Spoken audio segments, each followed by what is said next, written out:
આજે આપણે પાઠ 2 ધોરણ 11 ફિઝિક્સનો પાઠ 2 નું ઉદાહરણ 4 જોઈશું.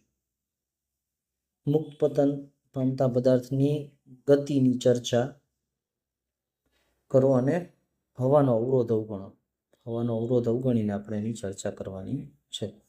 એટલે કે કોઈ પણ પદાર્થ જ્યારે ઉપરથી નીચે તરફ ગતિ કરતો હોય, ગુરુત્વાકર્ષણની અસર હેઠળ નીચે ગતિ કરતો હોય તો એની ચર્ચા કરવાની છે, એના સમીકરણો તારવાના છે ને એ દરમિયાન આપણે હવાનો અવરોધ અવગણવાનો છે.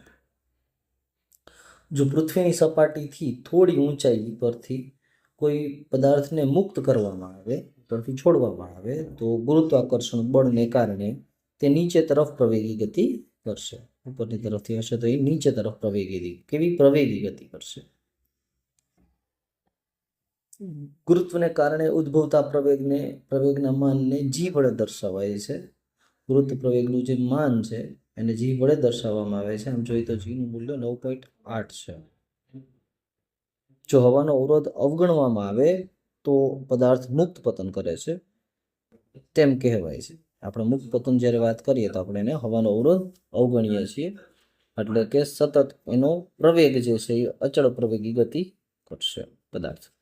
પદાર્થ જે ઊંચાઈથી પતન પામે છે તે ઊંચાઈ પૃથ્વીની ત્રિજ્યા કરતાં ઘણી જ નાની હોય ત્યારે જીને આપણે 9.8 મીટર પ્રતિ સેકન્ડ સ્ક્વેર જેટલો અચળ લઈ શકાય. બરોબર, આપણે આટલો પ્રવેગ અચળ લઈને ગતિ કરાવશું. આમ મુક્ત પતન એ અચળ પ્રવેગી ગતિ, મેં પહેલા જ કીધું, અચળ પ્રવેગી ગતિનો કિસ્સો છે. આવી ગતિને આપણે વાય અક્ષની દિશામાં ધારીએ છીએ.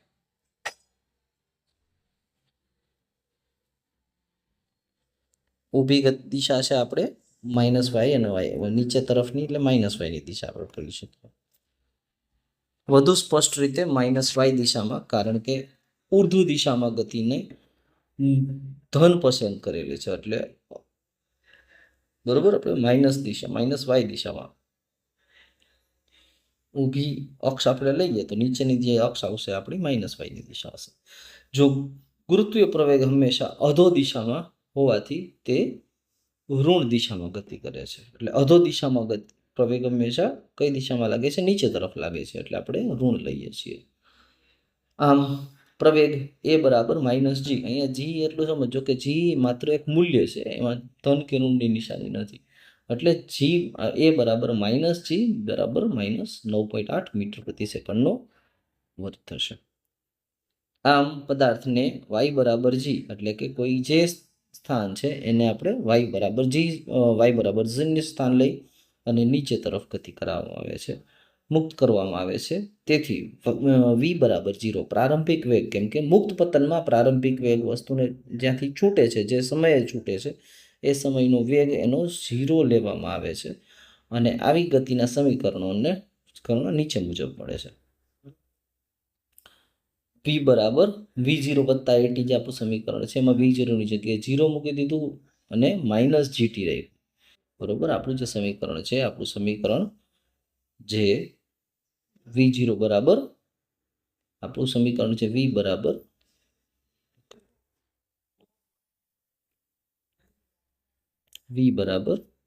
v0 વત્તા at માં એની જગ્યાએ આપણે જે સમીકરણ બનાવેલું છે મૂલ્ય મૂકી 0 - 9.8 જે બનેલું છે.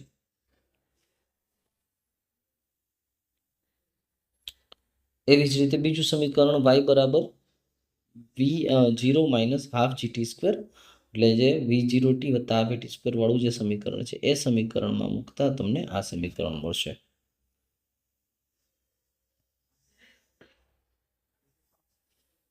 અને ત્રીજું સમીકરણ v સ્ક્વેર બરાબર v0 સ્ક્વેર, જેની જગ્યાએ 0 મૂક્યું છે -2gy, જેની જગ્યાએ એની જગ્યાએ -g મૂક્યું છે. અને સમીકરણ આવી રીતે g નું મૂલ્ય 9.8 મૂકતા 19.6 y મીટર સ્ક્વેર પ્રતિ સેકન્ડ, મીટર આપણું જે સમીકરણ બનશે v સ્ક્વેર છે, એટલે મીટર સ્ક્વેર પ્રતિ સેકન્ડ સ્ક્વેર થશે અને વર્ગમૂળ લઈએ તો આપણને v મળશે.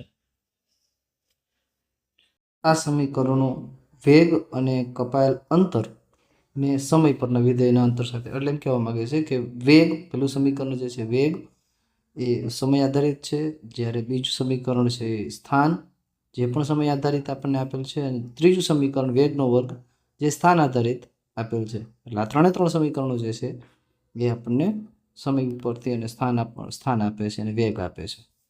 હવે આપણે આકૃતિ ABC પાછળની બાજુ જોઈશું. પેલો આલેખ શું છે?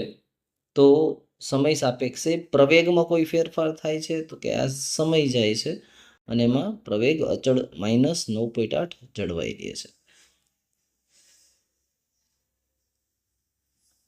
બીજો આલેખ છે V વિરુદ્ધ T નો આલેખ છે કે જેમ જેમ સમય જતો જાય છે એમ નીચેની દિશામાં વેગ વધતો જાય છે. નીચેની દિશામાં વેગ વધે છે એટલે કયા ચરણમાં? બંને. આ પણ પહેલો જે આલેખ છે એ આલેખ છે એ પણ આપણને એ ચરણમાં મળે છે. બીજો જે બી આલેખ છે એ પણ આપણને ચોથા ચરણમાં જ મળે છે. અને જે ત્રીજો આલેખ મળે છે સમય ત્રણે સમય આપણને સ્થાન વિરુદ્ધ સમયનો આલેખ છે. બરોબર, ત્રણ આલેખમાં સમય કોમન લીધેલો છે, બાકી પ્રવેગ, વેગ અને સ્થાન લીધેલું છે. જેમ જેમ ઉપરથી નીચે આવે છે એવી રીતે એનું સ્થાન કેવું થતું જાય છે? માઇનસની દિશામાં વધતું જાય છે. અને કેવો હતો કે પરવલયાકાર આલેખ મળે છે.